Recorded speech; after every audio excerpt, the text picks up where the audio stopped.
Today on Us Weekly's reality recap, Leva Bonaparte dishes on Austen and Craig's winter house behavior.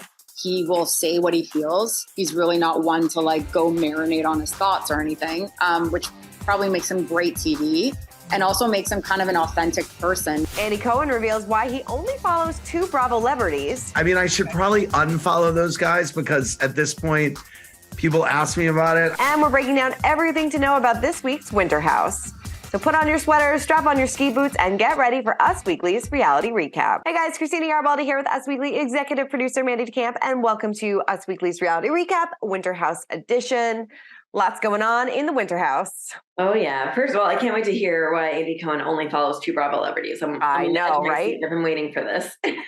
Give us the tea, Andy. We can't wait. Yeah. Before we get into it, let's see what you guys have to say about last week's show. Malaya said, Ciara, get over it. No storyline. Stop dragging it. And you can tell the show gave her a big head. Ooh, ouch. Some fighting words for Ciara. Yes. We also got a comment from Linda Derry. She said the hookup between Corey and Jess was too much 411.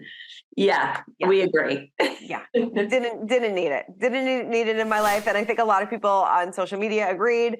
Yeah. It was just way too much. Way too much info. Well, before we get into this week's episode, we caught up with several Bravolebs this week, including Andy Cohen, who revealed Mandy's burning question about why he only follows Tom Sandoval and Shep Rose on Instagram. Take a look.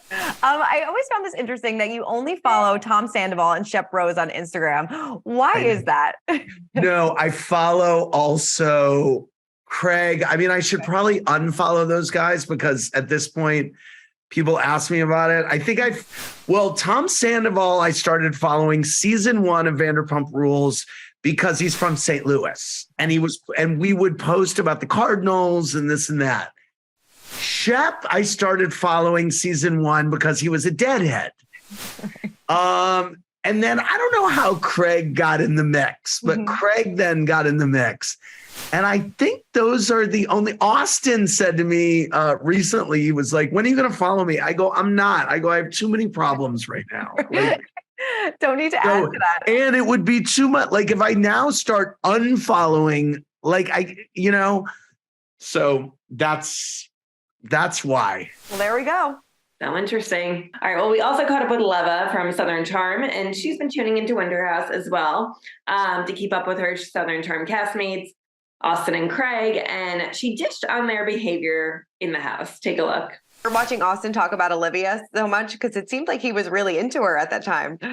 Oh, Austen was very into her the entire time filming. I mean, he literally was just he was like, this is going to be my wife. Olivia and I, before we started filming Southern Charm, had a dual birthday because our birthdays are a few days apart at Bourbon and Bubbles. And he was just like, who's that girl? I'm going to marry her. He was very into her from the beginning. You don't see it that way necessarily on the show, but he really was. But I just think that was what it was and it's done. So yeah. Is it hard watching Craig's behavior on the show? Is that it seems like some, go ahead. Sorry. I think maybe Craig is managing a lot of different things right now. I mean, sometimes you're just but Craig's a passionate guy. And he will say what he feels. He's really not one to go marinate on his thoughts or anything, which probably makes him great TV and also makes him kind of an authentic person because how he feels. It's not like he's going to walk away and say some other crazy thing. So I do appreciate that about Craig. The delivery isn't always the best, but I think he gets that. So, it's not fun to watch me either. So, whatever. Yeah, she's been tuning in and, I think she's seeing a change in Craig so far, but we'll see. He has been toning it down these past few episodes. Yes, he has. He's out of the spotlight for now. All right, well, let's recap last night's episode, starting with our cringe of the night. Who does yours go to? Having trouble giving up a bed for Lindsay and Carl. I thought that was pretty funny. Maybe not cringeworthy, but pretty funny. Eventually Austen did, which is a little awkward considering the whole story that we're going to get into about him hooking up with Lindsay on the wedding night. So yeah, not giving up the bet, and then Austen had to do it. Yes. Austen being the main man there. Mine was Corey when they were talking about Carl being ordained, and they were like, well, we can get you guys married right now. And obviously, I know he's known her for like 2 days, and he's like, absolutely not. And she's like, this was so awkward. I just feel like he's just like, I don't want to be like mean about it, but I think he's just using this as a hookup. Like, I don't think he sees this going any further than just a really fun winter house fling. I agree. It's very, I mean, I was just like, when she said in this episode, she just wants to undress him or whatever it was, I was like, this is moving so fast. And it's not normal to live in a house with someone you just hooked up with or are just starting to date. So yeah, it's a fun little getaway hookup, but I don't know if they're walking down the aisle ever. Definitely not. Definitely not.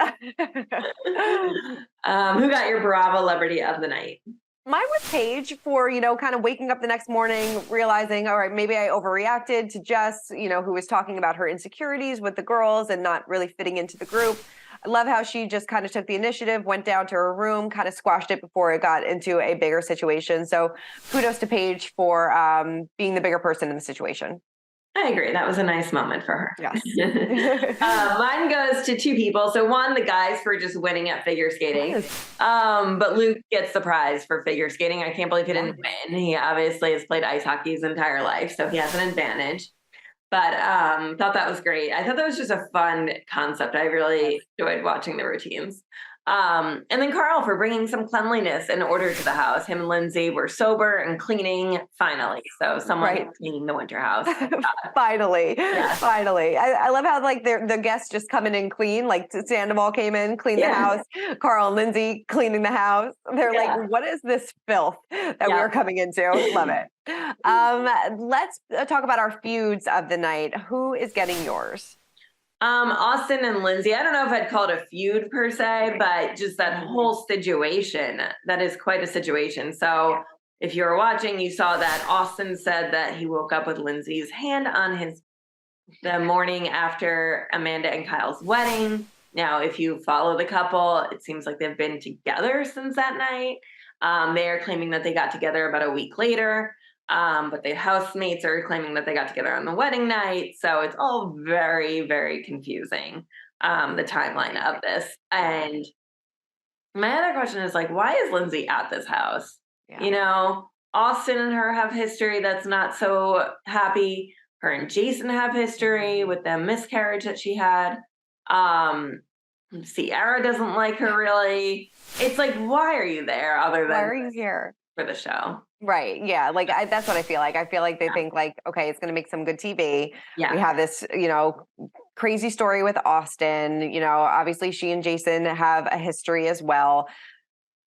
I don't know. I know that it's going to make good TV, but like, what does Austen, I don't know. I don't know what Austen was trying to do with this story. Is he trying to break them up? Like, what's he trying? Like, I don't know. It seems like everybody moved on from it. And why are we rehashing the past? The biggest joke of it all is Austen at the end of the episode is like, I need to apologize. I don't want to interfere with their relationship. I'm like, then why are you telling everyone in the house the story about the wedding hookup? Right. Yeah. No, it does come up. I mean, based on the teaser for next week, Lindsay claims that they like just went back to his room, ordered McDonald's and hung out. But if you were with Carl, but that also proves that she really wasn't with Carl at this time, because why wouldn't you just go back to Carl's room? Right. Well, she says they weren't. She says they got together like a week later. But I remember that her and Carl went as a date to Amanda and Kyle's wedding, and they started dating right around that time. Yeah. I mean, on October 2nd, I think it was, on Instagram, she says that Carlito, like, she talks about it. So I don't know. The whole thing, the timeline's a little screwed up. Weird timeline. Very weird timeline.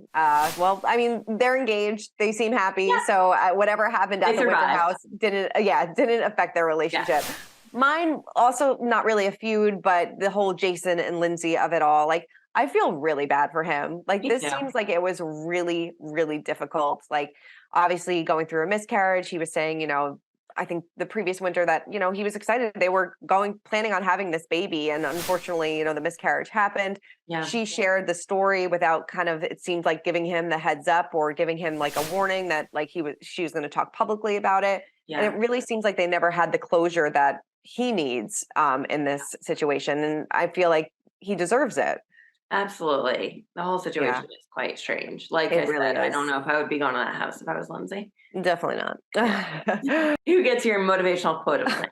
Mine was This was Jess. going to be mine, but then I saw you took it.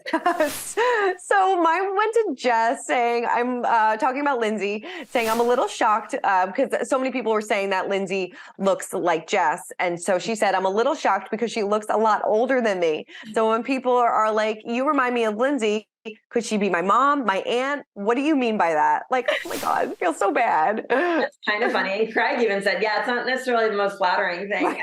I was like, geez. I was like, Damn. I'm like, I don't think Lindsay looks that bad. Like, Yeah. Mine So goes bad. to Paige. She said Craig's college figure skating class really did pay off, and it sure did. They won the competition. Did you think it was rigged? No, I think that he had the right moves because he took a figure skating class. You know, Luke was a better skater, and Kyle and Amanda's routine was hysterical, but I think his figure skating moves paid off. Definitely. All right, let's move on to our social spotlight. I know that we both were talking about this photo this week of Carl posting a happy birthday to Captain Lee from Below Deck. I love this story. Yeah. You know, it seems like, after Carl lost his brother, was struggling with sobriety, Captain Lee reached out to him because his son went through something similar, and he was just there for him during a really dark time, wanted to make sure that he didn't kind of go down this dark path that he couldn't get out of. And they reunited they met each other for the first time in person at BravoCon and had like a really special moment. So Carl just wanted to give him a nice birthday shout out, which I love. I love that. Well, mine goes to Lindsay Hubbard, even though we weren't a huge fan of her this week, but she was hanging out with Whitney Rose, which I thought was really interesting. She captioned the post, "We really embrace that full moon and each other." I'm like, why are these two hanging out? I don't know. Crossover moment. Yeah. I do feel like Lindsay Hubbard would make a good housewife. Like if I was actually just going to ask you that. Yeah. Yeah. I feel like she could be a good housewife, maybe for New York next season. Maybe. I mean, well, like we said, there's some cash shakeups on Roni, so maybe she'll slide right in. Who knows? Yeah. All right. Well, that is it for this week's episode of Reality Recap. Let us know what you thought about the episode in the comments below, and we will see you guys next week. Bye. For more news, content, and exclusive interviews, make sure to hit the sub, like, and bell button down below and visit usmagazine.com.